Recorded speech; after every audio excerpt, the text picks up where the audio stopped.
Welcome to YouTube channel next gen learning centre में आपका स्वागत है। आप लोगों के बीच एक बार फिर से पॉलिटी क्लास को कंटिन्यू करते हैं। आप लोगों को पिछले क्लास में पॉलिटी की क्लास में बताया गया है। पिछले क्लास की नागरिकता स्टार्ट हुआ है। कौन सा चैप्टर? नागरिकता चैप्टर स्टार्ट हुआ है। उसको आज कंटिन्यू करते हैं। सेशन अगर आप लोग सुन पा रहे हैं, सेशन को देख पा रहे हैं, तो लाइक करें, शेयर करें और चैनल को सब्सक्राइब करना ना भूलें। नेक्स्ट जेन लर्निंग टीम की तरफ से 5000 सब्सक्राइबर की टारगेट रखा गया है। टारगेट अचीव्ड होती है तो कंप्लीट फाउंडेशन क्लास कराया जाएगा, जिसमें साइंस, ज्योग्राफी, इकोनॉमिक्स, रेलवे, कुछ स्पेशल बैच, फिर बीपीएससी एक अपडेट है, बीपीएससी 71, जिसका foundation batch next gen learning centre team तैयार कर रही है। टीम का एक संगठन बना रही है जो 71 बीपीएससी कराया जाएगा। ठीक है, ये सब अपकमिंग बैच है जिसमें 5000 अचीव कर पाती है तो ठीक है। कल की क्लास को कंटिन्यू करते हैं। आप लोग को पता होगा कल की क्लास नागरिकता शुरू की गई है, जिसमें नागरिकता का परिचय करवाया गया संक्षिप्त में। ठीक, फिर इसका संवैधानिक प्रारूप को देखा गया, जिसमें अनुच्छेद 5 से 11 के बीच है। 5 से 11 में से 5 हो गया, 6 हो गया, 7 हो गया, मान लिए। फिर संविधान की क्या पृष्ठभूमि है, पृष्ठभूमि को भी देखा गया था कि एकल नागरिकता का प्रावधान कहाँ से लिया गया। ये सब की कल की क्लास में डिस्कस हो गई है। तो आज की क्लास इसे आगे करेंगे, करते हुए इस तो आप लोग सेशन को लाइक करें, शेयर करें। अच्छी लग रही है कि सेशन देख पा रहे हैं आप तो इसका अपने दोस्तों के बीच शेयर करें। नागरिकता जो स्टार्ट हुई है, इसमें कुछ नागरिकता की क्लास में, और यही नहीं, इसी क्लास में नहीं, आगे भी कई क्लास जो होती रहेगी। तो पहले इसमें क्लास रिलेवेंट चैप्टर कराया जाएगा। ठीक, फिर जो चैप्टर कंप्लीट हो चुका है, जो चैप्टर कंप्लीट हो चुका है, उसका प्रीवियस ईयर क्वेश्चन या एमसीक्यू के रूप में सॉल्व कराया जाएगा लास्ट में। तो आप क्लास लास्ट तक देखें, लास्ट तक बने रहे, कुछ ना कुछ आप सीख के जाओगे यहाँ से। कंफर्मेशन आपको ये दे दूं कि आप यहाँ से क्लास कीजिए, क्लास नोट्स प्रिपेयर कीजिए, फिर आप किसी भी बुक को उठाइए, उसका क्वेश्चन सॉल्व कीजिए। अगर सॉल्व कर पा रहे हैं तो ठीक है, अगर नहीं कर पा रहे, कहीं ना कहीं आपको प्रॉब्लम हो रही है, तो नेक्स्ट जेन टीम आपको हमेशा मदद के लिए तत्पर है। हमेशा सहज रूप से आपको मदद की जाएगी, आपको बताया जाएगा प्रॉपर मेंटर्स के तौर पर। ठीक है, तो चैनल के साथ बने रहेंगे, लास्ट तक देखेंगे, और कंप्लीट आपको यही क्लास में ही आपको प्रॉपर याद करवाया जाएगा, समझाया जाएगा और क्वेश्चन भी सॉल्व कराया जाएगा। ठीक है, चलिए कंटिन्यू करते हैं। चलिए, आज क्लास में होगा अनुच्छेद 8 से कंटिन्यू होगा। तो आप लोग 7 तक कल की क्लास में हो चुकी है, आज की क्लास में अनुच्छेद 8 से होगी। ठीक, बने रहे। जब अनुच्छेद कंप्लीट हो जाएगा तो एक बार मैं समराइज करूंगा, टोटल बताऊंगा स्टार्टिंग से। ठीक है, सेशन को बने रहे। तो अनुच्छेद 8 में है, भारत के बाहर रहने वाला भारतीय उद्भव के कुछ व्यक्तियों को नागरिकता का अधिकार है। मतलब इसका कहने का मतलब यह है कि भारत मूल का नागरिक है, जो भारत से बाहर रह रहा, भारत मूल के व्यक्ति जो भारत से बाहर रह रहा, उसके लिए नागरिकता के लिए आवेदन कर सकते हैं, यदि उसका खुद का जन्म भारत में हुआ हो। कब? 1935 से पहले भारत में हुआ हो, या उसके माता पिता का भी किसी भी परिस्थिति में जन्म भारत में हुआ हो, 1951 में, दादा दादी किसी भी, तो वो आवेदन कर सकता है, उद्भव कर सकता है। ठीक है, अनुच्छेद 8 के तहत क्या बताया गया अनुच्छेद 8 में, आइए देखते हैं। अनुच्छेद 8 में कहा गया है, भारत के बाहर रहने वाले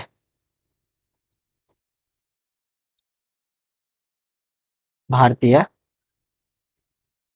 उद्भव के कुछ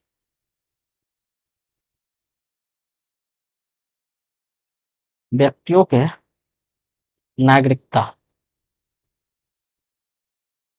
नागरिकता का अधिकार है। यानी इसका कहने मात्र का तात्पर्य यह है कि भारत मूल के व्यक्ति, ठीक, भारत मूल के व्यक्ति भारत के बाहर या भारत में नागरिकता के लिए, भारत के बाहर रह रहे हैं भारतीय मूल के व्यक्ति भारत में नागरिकता के लिए आवेदन कर सकते हैं। लेकिन किस आधार पर? खुद का जन्म 1935 से पहले भारत में हुआ हो, या उसके माता पिता में से किसी एक का जन्म 1935 से पहले भारत में हुआ हो, या उसके दादा दादी में से किसी एक का जन्म भारत में हुआ हो, भारतीय नागरिकता के लिए आवेदन कर सकता है। क्या कर सकता है? कैसे? भारत के बाहर रहने वाला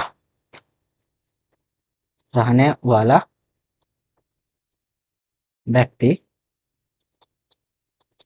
भारतीय मूल का हो और भारत में नागरिकता के लिए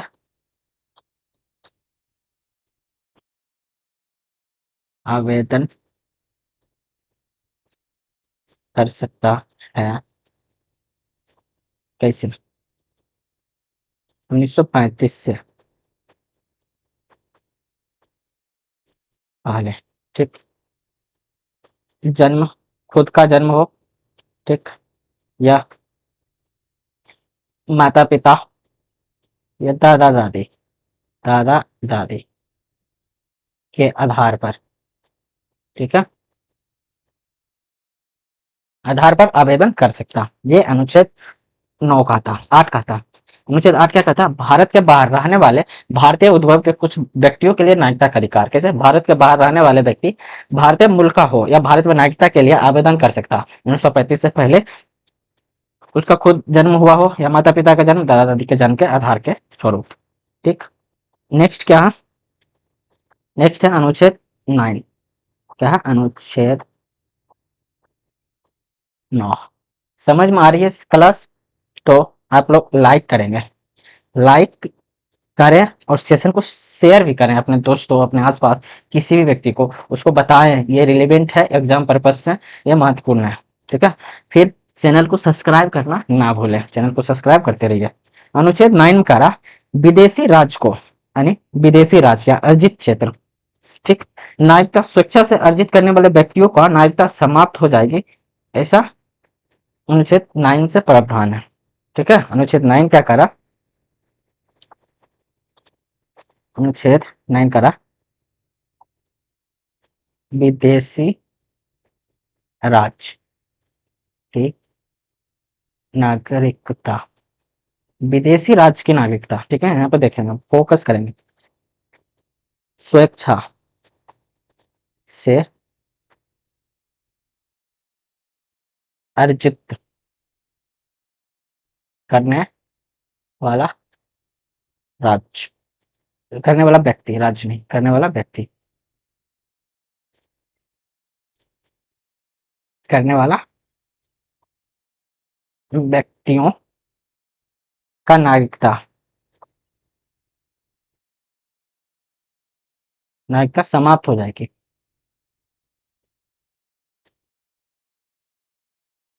ठीक। मतलब अनुच्छेद 19 के तहत कोई भी देश है भारत में मिल रहा, समझेंगे? हाँ। अनुच्छेद 9 का रहा विदेशी राज्य की नागरिकता स्वेच्छा से अर्जित करने वाला व्यक्ति का नागरिकता समाप्त हो जाएगी। इसका मतलब है कोई भी देश, जैसे बर्मा, म्यांमार लेते हैं, म्यांमार हो या बांग्लादेश, अगर ये दोनों देश स्वेच्छा रूप से हमारे देश में शामिल होते हैं, यानी भारत में शामिल होते हैं राज्य के तौर पर, तो बांग्लादेश के व्यक्ति बांग्लादेश की नागरिकता समाप्त हो जाएगी और म्यांमार के व्यक्ति म्यांमार की नागरिकता समाप्त हो जाएगी, और उसे, ठीक, भारत भारत का, ठीक, नागरिकता समाप्त हो जाएगी, ठीक है। समझे? क्या समझे?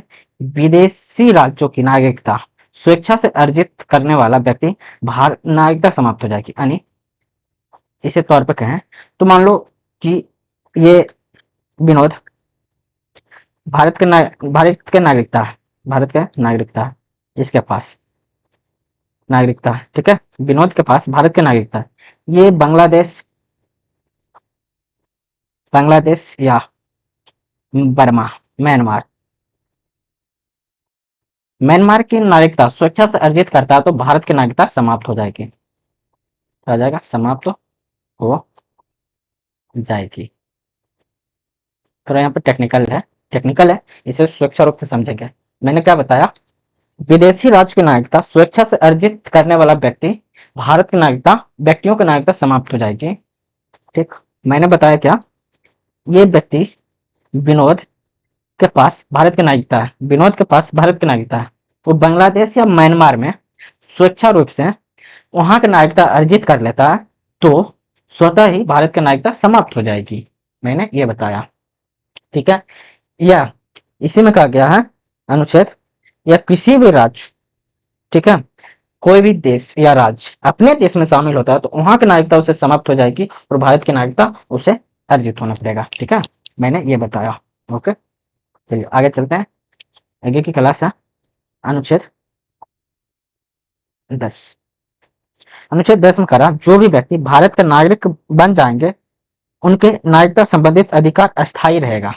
ठीक है, क्या, जो व्यक्ति यानी मतलब अर्जित किया हुआ क्षेत्र कभी भारत में, अनुच्छेद 9 में बताया, अगर मान लो भारत या बांग्लादेश बर्मा भारत में मिल जाता है तो वहां का नागरिकता के स्वतः ही ग्रहण करना पड़ेगा भारत का नागरिकता, और उसे अधिनियम के तौर पर स्वेच्छा रूप से ग्रहण करवाना पड़ेगा, नागरिकता देना पड़ेगा। जैसे सिक्किम को मिलाया तो सिक्किम अधिनियम 1974 के तहत वहां के नागरिक को नागरिकता दी गई। ठीक है, इस तरीके से सबकी दी जाती है, अधिनियम के तौर पर कानून बना के दी जाती है। ठीक है, जो भी व्यक्ति भारत के नागरिक, ठीक, बन जाएंगे, ठीक है, बनाए, जो भी व्यक्ति भारत के नागरिक बनाए जाएंगे उनके नागरिकता संबंधित अधिकार अस्थायी रहेंगे। क्या रहेगा? अस्थायी अधिकार अस्थायी रहेगी। आप कमेंट करके ये बताएंगे विदेशी नागरिक को कौन कौन से अधिकार दिए गए हैं। ठीक, अनुच्छेद बताएंगे कौन कौन से अधिकार नहीं दिए गए हैं मौलिक अधिकार के तौर पर विदेशी नागरिक को, वो कमेंट करके आप लोग कमेंट करके बताएंगे। ठीक है, इतना आप लोग का होमवर्क रहेगा। फिर आता अनुच्छेद 10 11 10 तो हो गया, सॉरी 11। 11 में क्या है कि संसद द्वारा नागरिकता के अधिकार, क्या है? संसद द्वारा नागरिकता के अधिकार का विधि द्वारा विनियमन किया जाएगा। क्या किया जाना है? अधिकार का विधि द्वारा विनियमन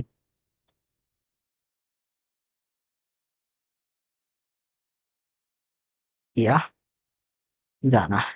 ठीक है, इतना संवैधानिक प्रारूप है। ठीक है, क्या क्या है, मैंने क्या क्या बताया, एक बार वो उस सबको समराइज किया जा।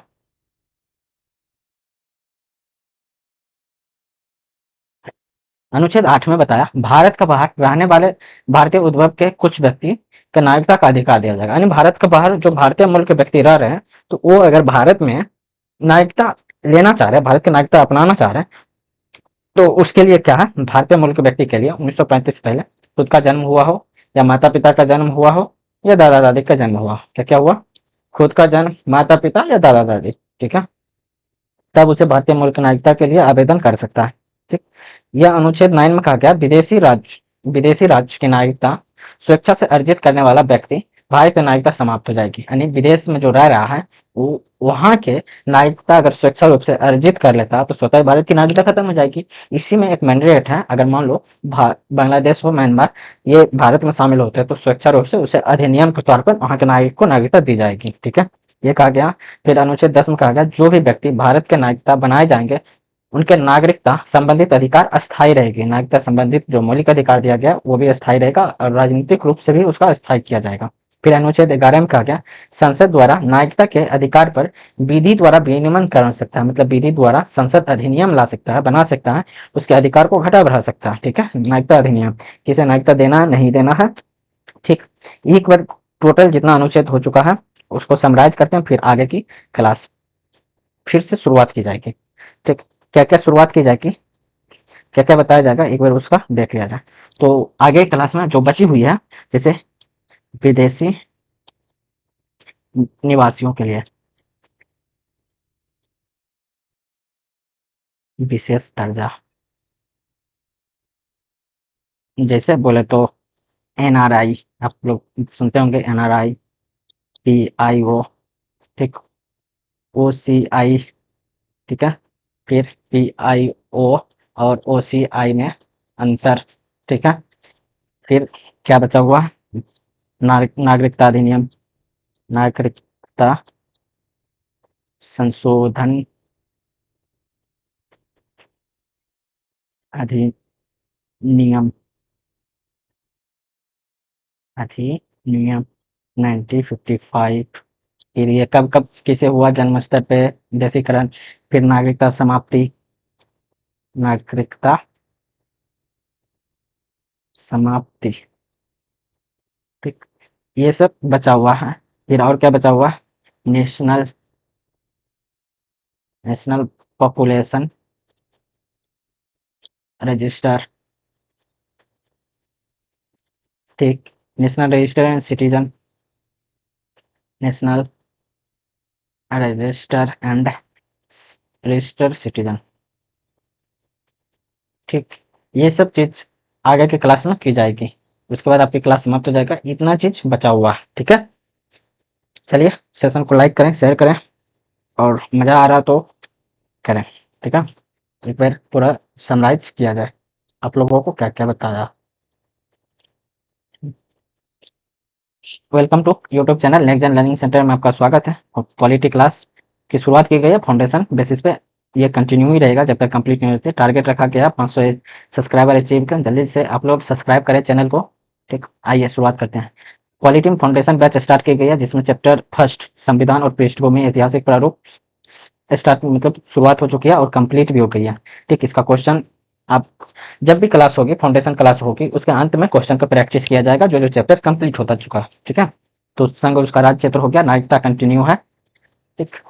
तो चैप्टर थर्ड है नागरिकता, और नागरिकता के प्रारूप है, भारत में एकल नागरिकता है, जो एकल नागरिकता ब्रिटिश संविधान से अपनाया गया, ब्रिटिश से लिया गया एकल नागरिकता। किसी भी परिस्थिति में दोहरी नागरिकता भारत में नहीं हो सकती है। अगर कोई भी व्यक्ति है, भारत की व्यक्ति है, वो किसी भी देश की नागरिकता नहीं ले सकता, या किसी भी देश की नागरिकता भारत का मूल है तो वो भारत की नागरिकता उसको चली जाएगी, ठीक है। और फिर यूएसए में दोहरी नागरिकता चलती है, ठीक। एक केस आया था 1946 में, मोहम्मद रजा बना मुंबई, जिसमें अपील कर रहा था, ये इराक के रजिस्टर में रजिस्टर था और भारतीय मूल के व्यक्ति था, जो भारतीय होने अपील कर, ठीक, भारतीय नागरिकता अपनाने के लिए, और भारतीय नागरिक भारत के नागरिक होने का दावा कर रहा था, क्या मैंने ये केस बताया।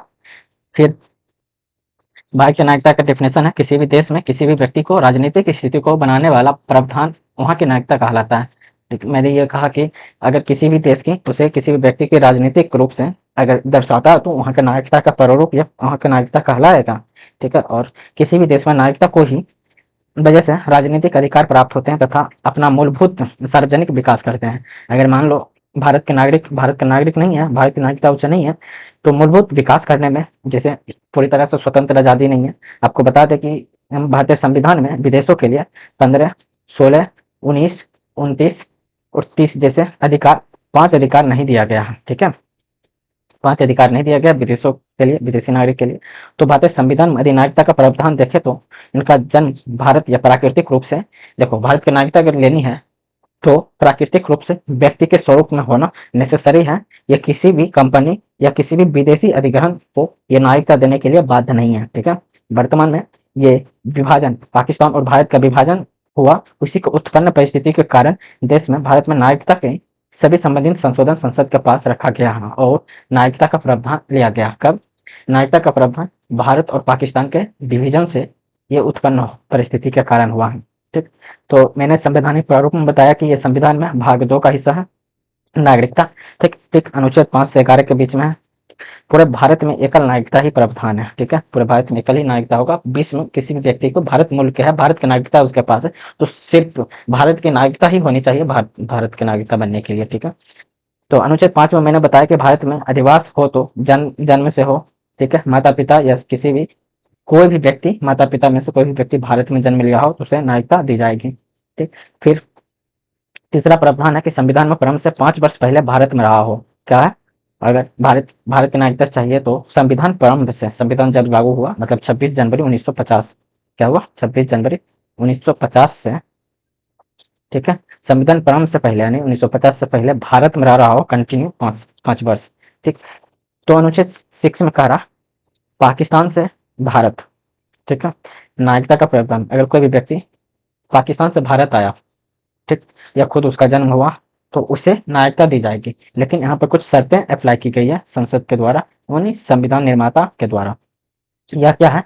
19 जुलाई 1948 के बाद पंजीकृत के माध्यम से नागरिकता दी जाएगी, लेकिन यहाँ पर कहा गया है 19 जुलाई 1948 से पहले, ठीक, वह खुद स्वयं माता पिता दादा दादी की व्यक्ति के जन्म लिया हो। ठीक है, यहाँ पे फिर इसी में एक कंडीशन है कि 19 जुलाई 1948 को संविधान सभा के रूप में नागरिकता संबंधित प्रावधान किया गया। क्या किया गया? 19 जुलाई 1948 को, ठीक, संविधान सभा में नागरिकता संबंधित प्रावधान किया गया है और प्रस्तुत भी उस टाइम किया था 19 जुलाई 1948 से पहले भारत आया हो। क्या करा? 19 जुलाई 1948 से पहले भारत आया हो, यहीं पर बसना चाह रहा हो, ठीक है, यहाँ का नागरिक यहीं पर रहना चाह रहा हो, ठीक है, अस्थायी रूप से उसे भारतीय नागरिक माने जाएंगे। कब? 1948 से पहले। यहाँ के व्यक्ति यहीं रहना चाह रहा हो या पाकिस्तान के व्यक्ति भारत आना चाह रहा हो, लेकिन कब? 1948 से पहले, तो उसे अस्थायी रूप से भारतीय मूल का भारतीय नागरिक माना जाएगा। अर्थात 1948 के बाद भारत आया हो। अब ये भी तो हो सकता है ना कि 1948 से पहले नहीं आया, 19 जुलाई 1948, 19 जुलाई 1948 के बाद ही आया, तो उसके लिए क्या प्रावधान? उसके लिए प्रावधान यह है 19 जुलाई 1948 के बाद आए गए व्यक्ति को पंजीकृत माध्यम से नागरिकता मिल जाएगी। ठीक, पंजीकृत माध्यम से। ठीक, अनुच्छेद 7 में मैंने बताया कि भारत से पाकिस्तान, ठीक है, यहाँ पर क्या? पाकिस्तान से भारत, यहाँ अनुच्छेद 7 में क्या? भारत से पाकिस्तान। भारत को प्रयोजन करने वाले कुछ व्यक्तियों की नागरिकता का अधिकार ऐसे व्यक्ति जो पाकिस्तान चले गए हैं। देखो, ये भी तो जब विभाजन हो रहा था तो भारत के व्यक्ति पाकिस्तान जा रहे थे, पाकिस्तान के व्यक्ति भारत आ रहे थे, लेकिन टर्म एंड कंडीशन अनुच्छेद 6 में यह था कि 19 जुलाई 1948 से पहले भारत आया हो व्यक्ति तो उसे स्वतः स्थायी रूप से नागरिकता दी जाएगी, माना जाएगा। अगर मान लो 19 जुलाई 1948 के बाद आया हो व्यक्ति, उसे पंजीकृत के माध्यम से होगा। ठीक, यह हो सकता है पंजीकृत के माध्यम से दिया जाएगा, लेकिन फिर कोई व्यक्ति नहीं आया हो, भारत से पाकिस्तान चला गया हो, ठीक है, पाकिस्तान में वो सुविधा नहीं मिल पाया जो भारत में मिल रहा, तो पाकिस्तान का व्यक्ति भारत में रहना चाह रहा, तो भारत वो आएगा, बसना चाहेगा भारत में, उसे नागरिकता दी जाएगी या छोड़ दिया जाएगा, उसी का प्रावधान। क्या? व्यक्तियों की नागरिकता का अधिकार ऐसे व्यक्ति जो पाकिस्तान चले गए, भारत का राज्य क्षेत्र छोड़कर यदि वहां बसना चाहते हैं तो भारत के नागरिकता नहीं होंगे। ठीक है, जो व्यक्ति भारत से पाकिस्तान चला गया है तो उसे नागरिकता भारत की नहीं मानी जाएगी, उसका नागरिकता भारत से छीन लिया जाएगा। ठीक है, अगर फिर मान लो भारत से पाकिस्तान आया हो तो उसे पंजीकृत के माध्यम से नागरिकता दी जाएगी। ठीक, ये मैंने बताया। फिर welcome to next gen learning centre. आप ये जो लेक्चर सुन रहे हैं, आप जो वॉइस सुन रहे हैं, ये next gen learning centre YouTube channel के माध्यम से आप लोगों के बीच में सुना रहा हूँ। ठीक है, ये कोई आकाशवाणी नहीं है, ये यूट्यूब चैनल है next gen learning centre team का। तो फिर आता अनुच्छेद 8। अनुच्छेद 8 में भारत के बाहर रहने वाला व्यक्ति, भारतीय उद्भव के कुछ व्यक्ति के नागरिकता का अधिकार है। क्या है? भारत के बाहर रहने वाले व्यक्ति, यानी भारत मुल्क को कोई व्यक्ति होगा जो, जैसे आप ही मान लो आप भारत मुल्क हो, आप अमेरिका में रह रहे हो, ठीक है, अमेरिका में रह रहा हो और उसकी नागरिकता भारत की रहेगी कुछ व्यक्तियों को। ठीक, भारत का बाहर रहने वाले व्यक्ति भारतीय मूल का हो, वो भारत के नागरिकता के लिए आवेदन कर सकता है। मान लीजिए कि आप भारत के नागरिक थे, ठीक, अब भारत मुल्क हो लेकिन अमेरिका में रह रहा हो, अब फिर आप स्वेच्छा रूप से भारत की नागरिकता चाह रहे तो आपको 1935 से पहले ये कंडीशन अप्लाई करना होगा, जन्म खुद का हुआ हो, माता पिता हो, दादा दादी का। जैसे एक क्रिकेटर है रविंद्र चंद्र, ये न्यूजीलैंड का है, न्यूजीलैंड है लेकिन भारतीय मूल का है। इसके दादा दादी तमिलनाडु के निवासी हैं, तमिलनाडु क्षेत्र में रहते हैं, भारतीय मूल के हैं। ये अगर नागरिकता अपनाना चाह रहे हैं तो इससे मिलेगा, खुद का जन्म तो हुआ नहीं, ये दादा दादी के परिप्रेक्ष्य में ये भारत का नागरिकता ले सकता है। ठीक, तो अनुच्छेद 9 में मैंने बताया कि भारत क्या, वो विदेशी राज्य, वो व्यक्ति विदेशी राज्य की नागरिकता स्वेच्छा से अर्जित कर लिया, विदेश यानी दूसरे देश के स्वेच्छा से अर्जित कर लिया और व्यक्तियों की नागरिकता समाप्त हो जाएगी, भारत की नागरिकता स्वेच्छा से समाप्त हो जाएगी। आप लोग एक ध्यान से सुनेंगे, आपके पास भारतीय मूल के हो और भारत की नागरिकता है आपके पास, अगर मान लो स्वेच्छा रूप से बांग्लादेश की नागरिकता या म्यांमार की नागरिकता लेते हो तो भारत की नागरिकता चली जाएगी, या किसी अधिग्रहण क्षेत्र भारत में शामिल होता है तो उसे भी नागरिकता दी जाएगी, लेकिन अधिनियम के तौर पर उसके लिए एक अधिनियम लाया जाएगा, नागरिकता अधिनियम के तहत उसे दी जाएगी भारत के नागरिक। मैंने एग्जाम्पल देख बताया कि ये मान लो कोई व्यक्ति है, जैसे विनोद, ये विनोद है, कौन है? विनोद, विनोद है, ठीक है। ये भारत का नागरिक है, वर्तमान में ये भारत का नागरिक है, ये किसी और विदेशी राज्य का नागरिकता ले लिया तो भारत की नागरिकता स्वतः ही समाप्त हो जाएगी, चाहे बांग्लादेश की नागरिकता लो, म्यांमार की नागरिकता लो, जैसे नागरिकता लेता है अन्य राज्य, अन्य विदेशी राज्य को, तो ये भारत की नागरिकता इसके पास से छीनी जाएगी, चली जाएगी। या यही विनोद बांग्लादेश या म्यांमार में रह रहा हो, इसका क्षेत्र अर्जित कर लिया, बांग्लादेश भारत में मिल गया, म्यांमार भारत में मिल गया, तो इसे अधिनियम के तौर पर इसे नागरिकता दी जाएगी, ठीक है। फिर अनुच्छेद 10 में है, जो व्यक्ति भारत नागरिकता है, जो व्यक्ति भारत के नागरिक बनाए जाएंगे उनके नागरिकता संबंधित अधिकार अस्थायी हो जाएंगे। जितने भी अधिकार हैं, अगर मान लो स्वेच्छा रूप से भारत की नागरिकता उसे मिल गई, जिसे मिलती है वो भारत के नागरिकता होते हैं, तो उसे अस्थायी रूप से नागरिकता की सारा सुविधा, सारा अधिकार दी जाएगी, हस्तांतरित की जाएगी उसे, ठीक। फिर अनुच्छेद 11 में मैंने बताया कि संसद द्वारा नागरिकता, क्या संसद द्वारा नागरिकता का अधिकार पर विधि द्वारा विनियम किया जाएगा, यानी किसी भी प्रकार के कानून बना सकती है, नागरिक के अधिकार दे सकता है, घटा बढ़ा सकता है, किसी भी तरह के अनुच्छेद 11 के तहत संसद द्वारा ये सब की जाएगी। मैंने अभी तक की इतना चर्चा किया संवैधानिक प्रारूप, ठीक है।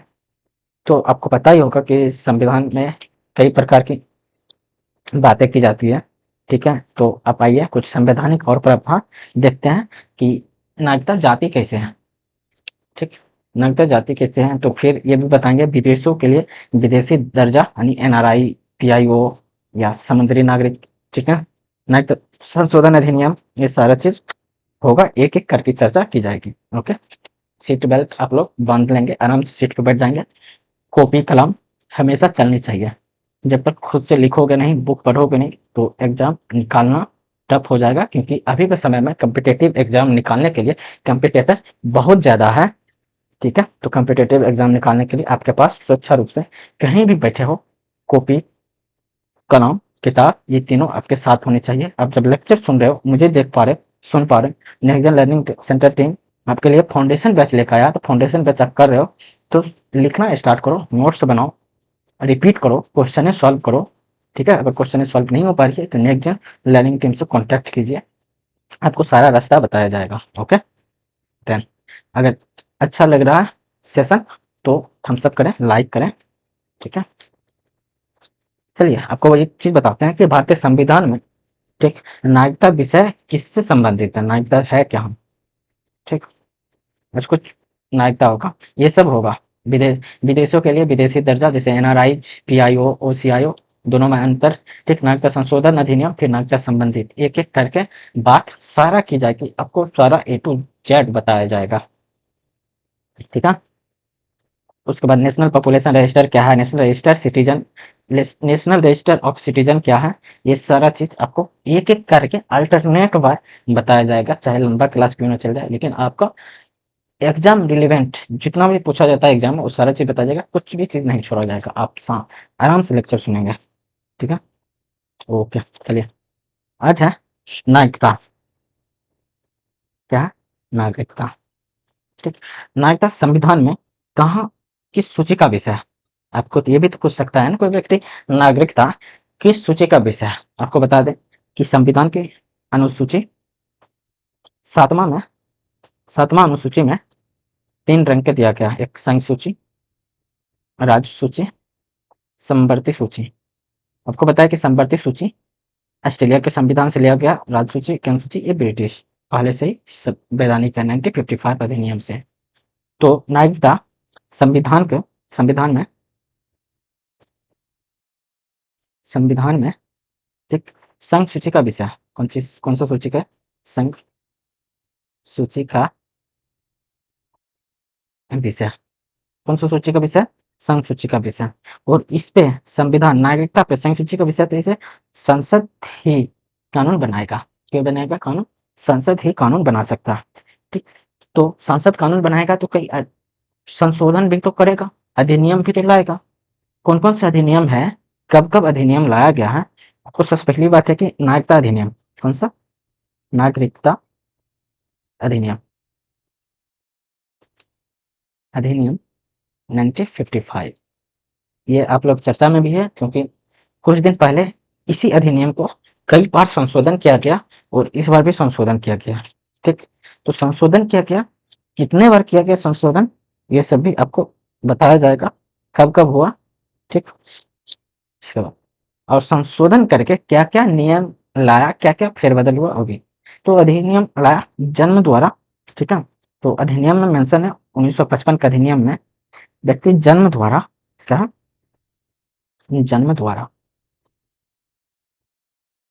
ठीक, जन्म द्वारा, जन्म क्या, भारत के राज्य क्षेत्र में जन्म लेने लेने वाला व्यक्ति, ठीक है, जन्म द्वारा क्या, भारत में जन्म लेने वाला, कब, 1956 में, क्या बोलते हैं, 1950 में, 26 जनवरी 1950। ठीक, जन्म द्वारा नागरिक, ठीक है, क्या है, जन्म द्वारा नागरिक, भारत के किसी भी क्षेत्र में, ठीक, माता पिता में से किसी के पास भारतीय नागरिक हो तो उसे नागरिकता माना जाएगा। कोई भी व्यक्ति जन्म द्वारा हो, उसके माता पिता या खुद स्वयं किसी का जन्म भारत में हुआ हो 1950 से पहले। फिर नागरिकता संशोधन किया गया, कब किया गया, तो ये नागरिकता संशोधन 1986 में, 1986 में पहली बार संशोधन किया, पहली बार संशोधन किया जो भारत का नागरिक हो। ठीक है, 1986 में। इसके बाद कई प्रकार के संशोधन किया गया, कई बार संशोधन हुआ।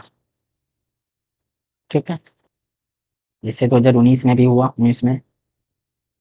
तो जन्म द्वारा आप लोग को पता है जन्म कैसे, भारत के किसी भी राज्य क्षेत्र में जन्म लेने वाला व्यक्ति, शिशु जिसके माता पिता में से किसी एक के पास भारतीय नागरिक हो, भारत का नागरिक माना जाएगा। ठीक है, जन्म द्वारा मेनली। दूसरा है रक्त संबंध, ब्लड रिलेशन, क्या, रक्त संबंध, रक्त संबंध, ठीक, जैसे भारत के राज्य क्षेत्र के बाहर जन्म लेने वाला व्यक्ति जिसके माता पिता या दोनों भारत के नागरिक हो तो उसे भारत का नागरिक माना जाएगा। रक्त, क्या मैंने बताया कि भारत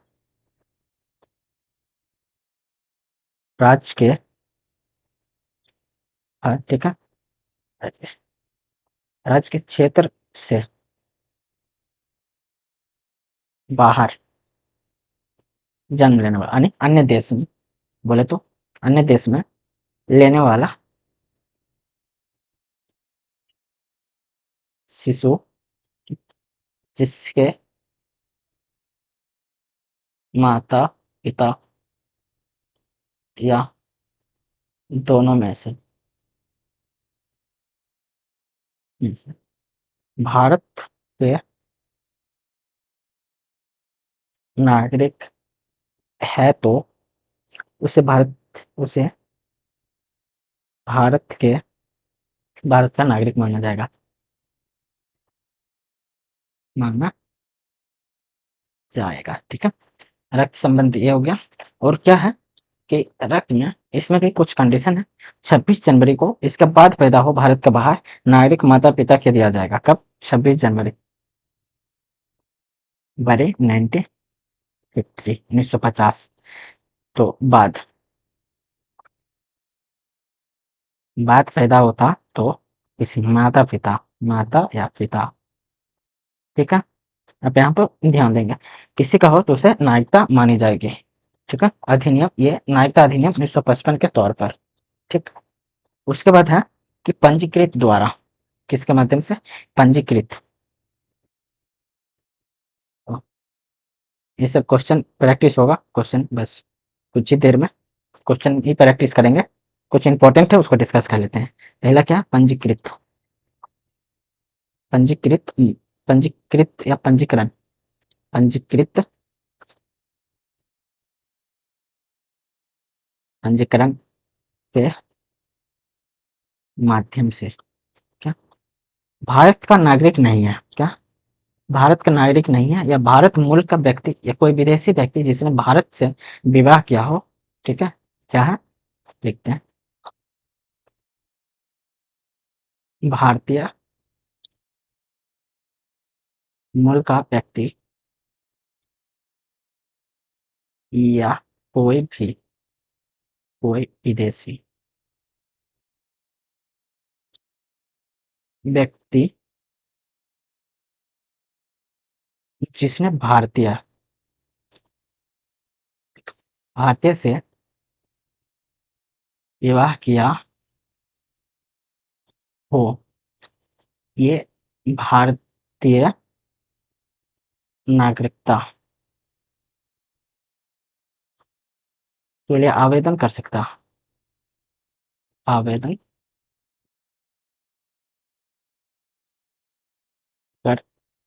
है, लेकिन कंडीशन ये है, शर्तें शर्तें ये है कि न्यूनतम न्यूनतम 7 वर्ष तक भारत में रहना होगा। ठीक। परंतु अंतिम वर्ष में लगातार भारत में रहना होगा। क्या है? परंतु अंतिम वर्ष यानी 7 वर्ष बोले तो भारत में न्यूनतम 7 वर्ष रहना होगा, लेकिन 7वां वर्ष जो होगा वो लगातार 7वां अंतिम वर्ष में, ठीक, लगातार भारत में रहना होगा। ये शर्तें हैं। ठीक है। मेनली 2015 से 30 जून 2015 से, कब? 2015 से इसमें 30 दिन का छूट दिया गया। 30 दिन छूट दी गई है। 30 दिन की छूट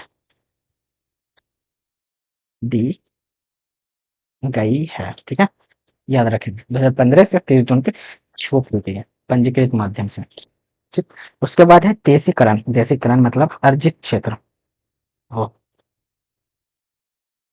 देशीकरण क्या है? अर्जित क्षेत्र। देशीकरण देशीकरण के द्वारा, इसमें क्या है? अर्जित भूभाग के विलय द्वारा नागरिकता। ठीक। इसमें मूल रूप से विदेशी विदेशी जो 14 वर्ष से कम 14 वर्ष से कम 12 वर्ष, ठीक, 12 वर्ष भारत में रहा हो, 12 वर्ष भारत में रहा हो, ठीक, लगातार कितना? लगातार 730 दिन। आवेदन के अंतिम वर्ष लगातार भारत में रहा हो तो इसको संविधान की अस्थाई रखनी होगी। संविधान की आस्था, क्या? जैसे आवेदन के अंतिम वर्ष, आवेदन के अंतिम वर्ष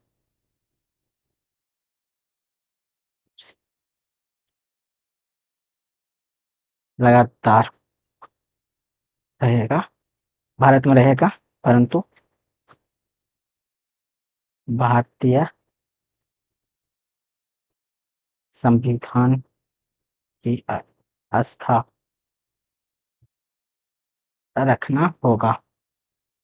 ठीक है, ये अर्जित क्षेत्र देशीकरण के माध्यम से प्राप्त होगा। ठीक। उसके बाद क्षेत्र है विलय क्षेत्र।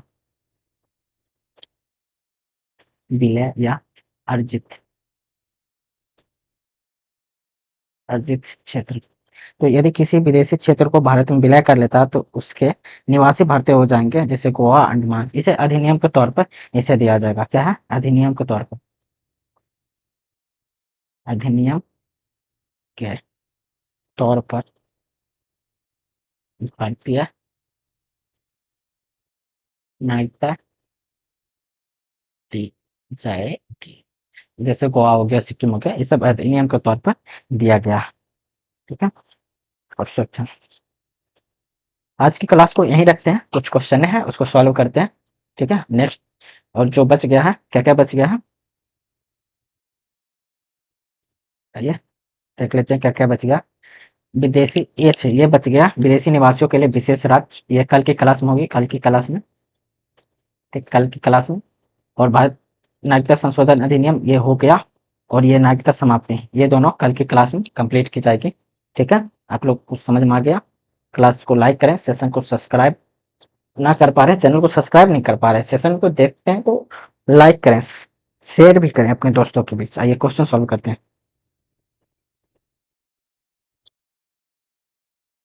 निम्नलिखित स्तंभों का मिलान करें, निम्नलिखित स्तंभों का मिलान करें। जेबीपी कमेटी, एस्केदर समिति, फजल अली और 14 राज्य 6 केंद्र प्रदेश, ये सब पिछले क्लास जो कंप्लीट हुआ है उसका प्रीवियस ईयर क्वेश्चन और एमसीक्यू फॉर्मेट में प्रीवियस ईयर क्वेश्चन। ठीक है, तो एस्केदर कमेटी है, बताएं, ये मिलान करें। ठीक है, जल्दी से कमेंट कीजिए। क्या है, निम्नलिखित स्तंभों का मिलान करें। जेबीपी कमेटी का डेट समेत मैंने बताया, आप लोग डेट समेत बताएंगे। ठीक है, एस्केदर समिति, क्या एस्केदर समिति, जेबीपी समिति, एस्केदर समिति, फजल अली आयोग और 6 राज्यों, ये अधिनियम आया 1956 में, पुनर्गठन अधिनियम 1956 के तहत। अब डेट यहाँ पे मेंशन किया गया 1 नवंबर, 22 दिसंबर, ये। ठीक है, तो आपको बता दें एस्केदर समिति 27 जून 1948 को भारत सरकार द्वारा की गई थी, परंतु को भाषाई पुनर्गठन के लिए गठित होने वाली पहली समिति थी जिसने 10 दिसंबर 1948 को प्रस्तुत किया। कौन? एस्केदर समिति। क्या? एस्केदर समिति 17 जून 1948 को आया। ठीक, 17 जून 1948 को आया, जिसमें ये 10 दिसंबर 1948 को अपना रिपोर्ट प्रस्तुत किया। 1948 को 10 दिसंबर 1948 को भारत सरकार को अपना रिपोर्ट सबमिट किया। ठीक, क्या है? भाषाई आधार पर पुनर्गठित किया जाना चाहिए। ठीक है, फिर आया तो राज्य में भाषाई आधार पर पुनर्गठित कांग्रेस द्वारा दिसंबर 1948 को जेबीपी, ये कांग्रेस जयपुर अधिवेशन मैंने बताया था, शायद जयपुर ही है। ठीक है, जेबीपी कमेटी 1948 में, ठीक, 1948 में एस्केदर समिति के बाद 1948 में बनाया गया था, जिन्होंने रिपोर्ट प्रस्तुत किया 1 अप्रैल 1949 को। 1 अप्रैल 1949 को रिपोर्ट प्रस्तुत किया, जिसमें कहा गया था कि जनता की भावनाओं को रखना चाहिए और समझना चाहिए और उसके भावना पे होना चाहिए। तब फिर एक घटना घट गई, पट्टू श्रीरामुलु के, जो तमिलनाडु के नागरिक थे, उसका देहांत हो जाती है। देहांत होने के तत्पश्चात भाषाई आधार पर पहला राज्य आंध्र प्रदेश को एक गठन किया जाता है अक्टूबर 1953 में। ठीक है, तो जेबीपी कमेटी बनता है कब? दिसंबर 1948 को। फिर तत्पश्चात फजल अली आयोग का एक गठन किया जाता है। फजल अली आयोग 1 अक्टूबर 1953 में, जैसे ही आंध्र प्रदेश का गठन होता है उसके तत्पश्चात फजल अली आयोग का गठन होता है। ठीक है, फजल अली आयोग 1953 में ही, 1953 में ये मेनली फजल अली आयोग ये इलाहाबाद हाईकोर्ट के जज थे। ठीक है, फजल अली आयोग इलाहाबाद हाईकोर्ट के जज थे, जिन्होंने 22 दिसंबर 1953 में अपना रिपोर्ट प्रस्तुत किए। ठीक है, इन्होंने बताया कि भाषाई आधार पर ना होकर ये प्रशासनिक आधार पर होना चाहिए। तत्पश्चात ये बताया। ठीक, 6 राज्य और 14 राज्य 6 केंद्रशासित प्रदेश का निर्माण ये हुआ। कौन सा? नवंबर 1956 अधिनियम जो आया था, पुनर्गठन अधिनियम। तो इसका आंसर बी होना चाहिए। क्या है? 1 का 3 बी 1, हाँ, तो बी आंसर होगा। राज्यों का पुनर्गठन 1956 अधिनियम के तहत हुआ। तो कितने राज्य बांटा गया था? तो अभी पिछले क्वेश्चन में देखे 14 राज्य 6 केंद्रशासित प्रदेश का गठन हुआ। तो राज्यों का गठन 19 दिसंबर 1953 में ही फजल अली आयोग का निर्धारित हो गया था, जिसमें 1 नवंबर 1956 को 14 राज्य 6 केंद्रशासित प्रदेश बनाया गया। निम्नलिखित कथनों पर विचार करें और इसमें कथन कहा गया सही कौन सा है। तो कथनों पर विचार करें। भारत संघ उसके क्षेत्र राज्यों का उल्लेख भाग 1 में है। ठीक, ये तो यहाँ तक सही है। भाग 1 में अनुच्छेद 1 से 5। ठीक, यहाँ पर क्या क्या? भाग 1 से 1 से 5। भारत संघ हमेशा भारत के क्षेत्र से बड़ा होगा, जिसे कि अनुच्छेद 1 में उल्लेख किया गया। ठीक, यहाँ पे भी देखेंगे अनुच्छेद 3 के कारण भारत के अविनाशी संघ, यहाँ पे मेंशन है अविनाशी। पिछले लेक्चर में मैंने सारा डिस्कस कर दिया। अविनाशी संघ का विनाशकारी राज्य कहा जा सकता है। इसका मतलब है कि संघ है, भारत एक संघ है, तो क्या राज्य का विनाश या विनाशकारी राज्य का एक संघ है? बिल्कुल भी नहीं। संघ अविनाश है, मतलब संघ का विनाश नहीं हो सकता, क्योंकि मैंने किसी राज्य से राज्य की सहमति या एग्रीमेंट करके उसे अपने संघ में नहीं मिलाया है। ठीक है, तो राज्य चाह के भी संघ से अलग नहीं हो सकता, संघ चाह के भी राज्य को अलग नहीं कर सकता। तो अविनाशी संघ का विनाशकारी राज्य। ठीक, ये है अनुच्छेद 2 या 3 के लिए संसद साधारण बहुमत की आवश्यकता होती है। ठीक, संसद को भारत या उसके राज्य सीमाओं को बदलने का अधिकार रखता है, बिल्कुल अधिकार रखता है, अनुच्छेद 3 में मेंशन किया गया है। और कि सांसद किसी भी क्षेत्र का नाम बदल सकता है, परिवर्तन कर सकता है, क्षेत्र घटा बढ़ा सकता है। और अनुच्छेद 4 में कहा गया है, अनुच्छेद 4 में 2 और 3 का समरूपी है। ठीक, तो कौन सा कथन सही है ये आपको चूज करना है। तो आपको बता दें कि भारतीय भारतीय संघ उसके क्षेत्रों का उल्लेख भाग 1 में है, बिल्कुल भाग 1 में है, और अनुच्छेद 1 से 4 में है।